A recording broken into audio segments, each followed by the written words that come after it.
સુરતથી સમાચાર કે જ્યાં શ્વાનોના આતંકને કારણે એક મહિલાને જીવ ગુમાવવાનો વારો આવ્યો। જ્યાં ઉમરપાડામાં 15 જેટલા શ્વાનોએ મહિલાને ફાડી ખાધી હતી। 40 વર્ષીય મહિલા પર 15 શ્વાનોએ હુમલો કર્યો હતો। કુદરતી હાજતે ગયા વખતે શ્વાનોએ આ મહિલાને ઘેરી લીધી। શ્વાનોએ અસંખ્ય બચકા ભરી લેતા મહિલાનું કરુણ મૃત્યુ નીપજ્યું છે। પરિવારે શોધખોળ કર્યા બાદ મહિલાનો મૃતદેહ મળ્યો હતો।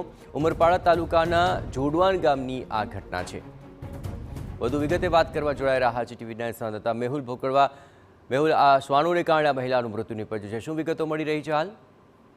જી બિલકુલ, સુરત જિલ્લામાં વધુ એકવાર કૂતરાઓના કારણે એકને જીવ ગુમાવવાની નોબત આવી છે। સુરત જિલ્લાના છેવાડે આવેલા અને ચારેકોર જંગલોથી ઘેરાયેલા ઉમરપાડા તાલુકાના જોડવાણ ગામ ખાતે 40 વર્ષીય ઈમાબેન વતાવા નામની મહિલા કુદરતી હાજતે ગઈ હતી। તે દરમિયાન 15 જેટલા કૂતરાઓ આવ્યા હતા અને આ મહિલાઓને ઘેરી લીધી હતી।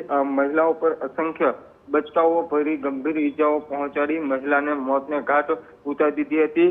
ઘણી કલાકો વીત્યા છતાં મહિલા ઘરે પરત ન આવતા પરિવારે શોધખોળ હાથ ધરી હતી। તે દરમિયાન મહિલાનો મૃતદેહ મળી આવ્યો હતો। આસપાસ કૂતરાઓના પગના નિશાન મળી આવ્યા હતા। ત્યારે સમગ્ર ઘટનાની જાણ ઉમરપાડા પોલીસને પણ કરવામાં આવી છે।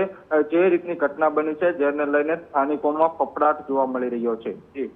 આભાર મેહુલ, તમામ ગતિવિધિઓ પર આપ નજર રાખતા રહેજો। તો 40 વર્ષીય આ મહિલા પર 15 જેટલા શ્વાનોએ હુમલો કરી તેને મોતને ઘાટ ઉતારી દીધી।